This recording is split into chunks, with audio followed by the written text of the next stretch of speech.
Amana Jaza est une association humanitaire ayant pour but d'aider les plus démunis. Notre champ d'action est international. Ainsi, pour nos premières actions, nous étions au Sénégal.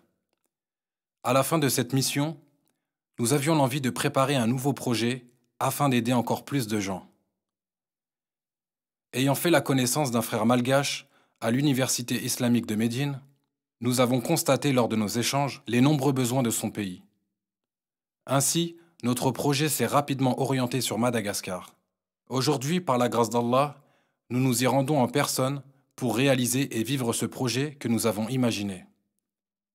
Dans cette vidéo, nous allons vous expliquer ce que nous avons entrepris et nous allons vous partager notre vécu, notre mission, mais surtout votre mission. Madagascar, 5e plus grande île du monde, où vivent plus de 24 millions d'habitants. Un des pays les plus pauvres de la Terre, mais aussi un des plus riches en ressources naturelles et en paysages magnifiques. Mais à part vous donner des informations générales, qui de mieux qu'un habitant de Madagascar pourrait vous parler de son pays? Nous avons fait la rencontre d'un ancien qui a bien voulu nous parler de son île. Laissons-lui donc la parole. Bismillahirrahmanirrahim, wassalatu wassalamu ala rasulillah. Yanarab dia Shaaban Abdullah. Petaka atuliar an Simon Zefana. Zahu 62 ans. Zahu te simiasa zofa manono zirai takwin dia tau. Madagascar dia tani nahazo fahaleovan-tena Madagascar tamin'ny 1960. Misy mponina ao anatinao 24 millions. Le finoana Islama tuliary eto mba mikomansy zao mba miroborobo. Surtout moa ny aviany ireto zanakinay baketo mba mianatsy any reo de bakana Madina.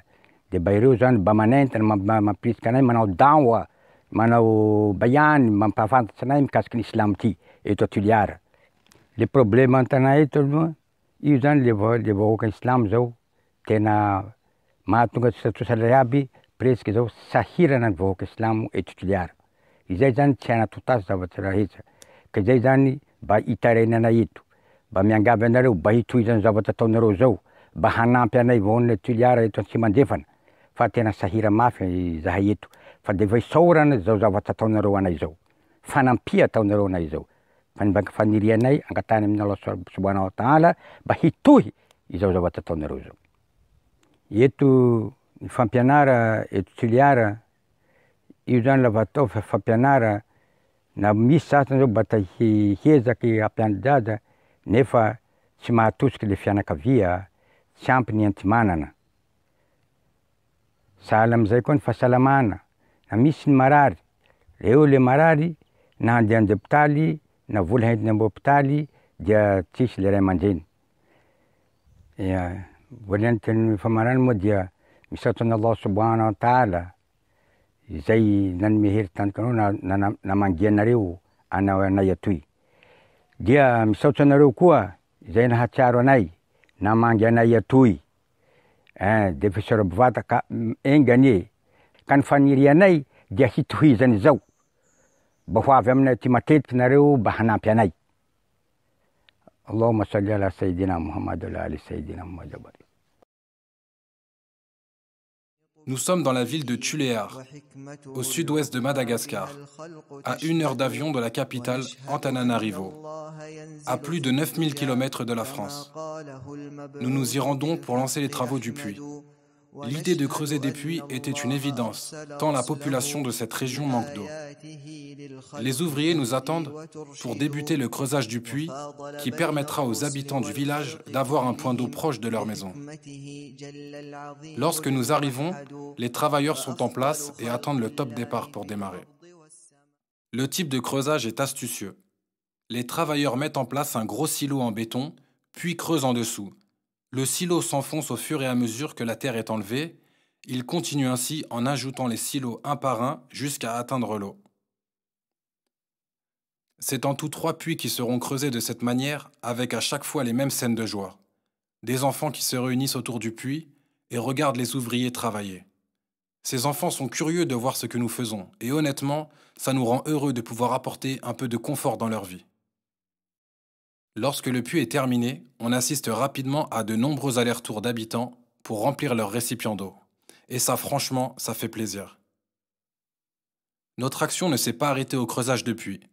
Nous avons aussi construit une école, car nous avons constaté que ce type d'infrastructure manque cruellement.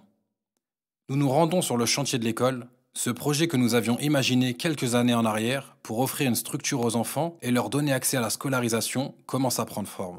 Mais aujourd'hui, nous venons voir de nos propres yeux et c'est un moment fort et très attendu. Notre plaisir est immense car la construction avance bien. L'école sera composée d'un bureau pour les professeurs et de 2 salles de classe. Les cours qui y seront dispensés seront entièrement gratuits.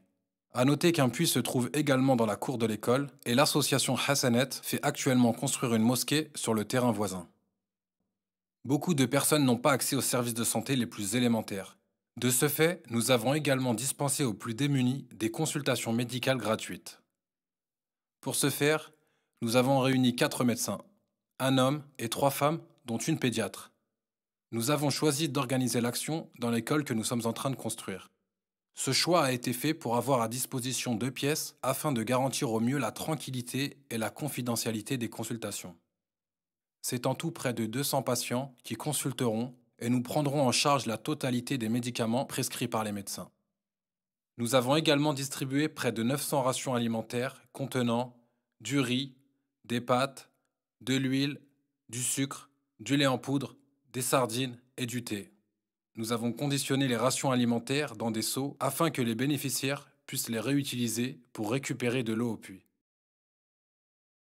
Nos actions consistent essentiellement à aider les populations en difficulté. Mais cela n'empêche pas l'organisation de loisirs. Nous avons alors mis en place une journée pour les enfants afin de les sortir de leur quotidien. Pour cela, nous avons loué 2 minibus et avons pris la direction de la plage, avec au programme jeux de ballon, activités sportives, repas sur la plage, distribution de cadeaux, de vêtements et de bonbons. Cette sortie nous a alors permis de lier l'utile à l'agréable. Nous retiendrons beaucoup de bonnes choses de ce voyage à Madagascar, mais ce qui restera à jamais dans nos mémoires, ce sont les sourires des personnes que nous avons aidées. Un des plus grands bonheurs que l'on peut ressentir est de savoir que nos actions ne sont pas vaines. Nous espérons perdurer et pouvoir multiplier ce genre d'actions à vos côtés. Nous ne pouvons pas aider tout le monde, mais c'est ensemble que nous réalisons les plus beaux projets.